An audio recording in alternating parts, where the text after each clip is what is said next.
money, there is bound to be some perhaps jealousy or discomfort amongst the local community. Some people will say, you know, why did my friend get a job and I didn't? Why did this community get assistance and I didn't? And the best that we can do, I think, is to try to be very transparent about who we are and what we do.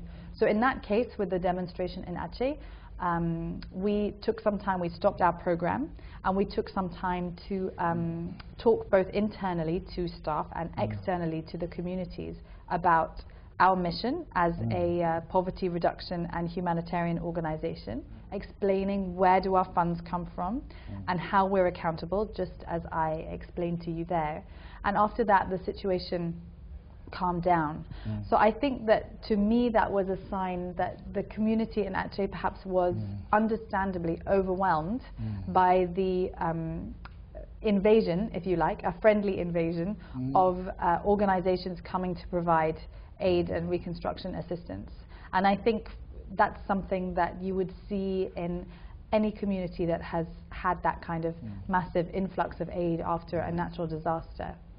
And there is a law in Indonesia requiring companies operating in the country to have CSR funds. That's right. Yeah. Do you think it's effective to help the poor out of poverty, or Sorry, I think CSR is a is a great step forward for mankind. I think to try and make sure that companies whose business perfectly rightly is to make profit also put something back into their communities is an incredibly positive thing.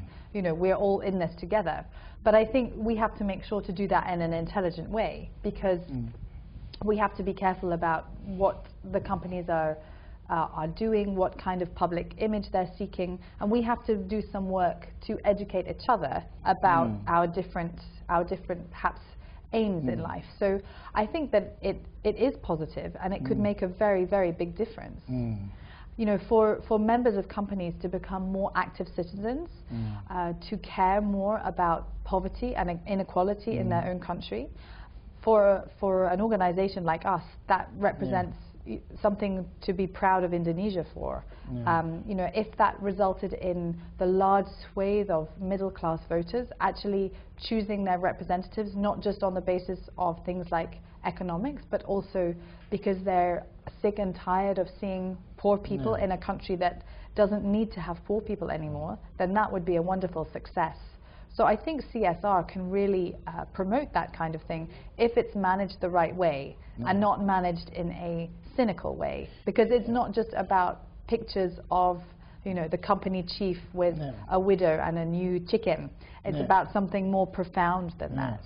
Do you also cooperate with the companies who owns a huge CSR fund, like oil and gas companies and banking? Yeah, so far we haven't cooperated with companies like that in Indonesia, but we certainly would be really happy to engage them to talk about what is the effect that their work is having on local communities, and to make sure that there is a positive and constructive dialogue about the use of natural resources and land, and whether people are getting a fair deal in terms of the resources that come from their area, which might be benefiting people from the outside.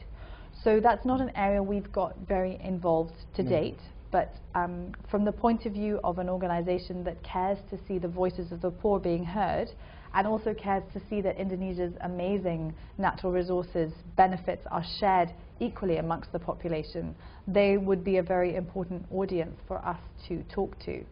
Yeah. So what do you think about the projects, the government, I think the government program to empower the, what do you call it? The PNPM? Yeah, PNPM. Well, PNPM is an amazing thing. I mean, it must be the world's largest community development block grant program, just because of the size of Indonesia itself. And we would say it's an incredibly positive intervention. Too early, perhaps, to say how successful it is. But for us, that would be a very good vehicle to try and enhance what the government is doing by, for example, making sure that facilitators in NPM really understand how to access the poorest and most marginalized and help them be included, and especially women. Those are the kinds of entry points into PNPM that all sorts of organizations, national and international, would be looking for. So it's a vehicle that could be incredibly positive if it's well-resourced and if its facilitators are really skilled at doing that community facilitation, which sounds like an easy job, but actually it's a very complex job. And it requires a lot of skill and patience, understanding of different cultures and approaches and languages in this very diverse country. So yeah, I think PNPM, it could really be a force for the good. Yeah, so what do you think about the Minister of the Least Developed Regions? I think it's unique, you know, because you can find this position in any other government. So do you think that Indonesia really needs the minister?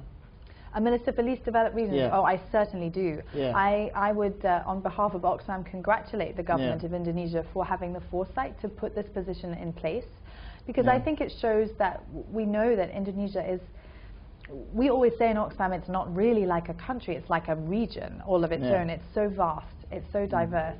And of course, people within that amazingly large archipelago will get left behind.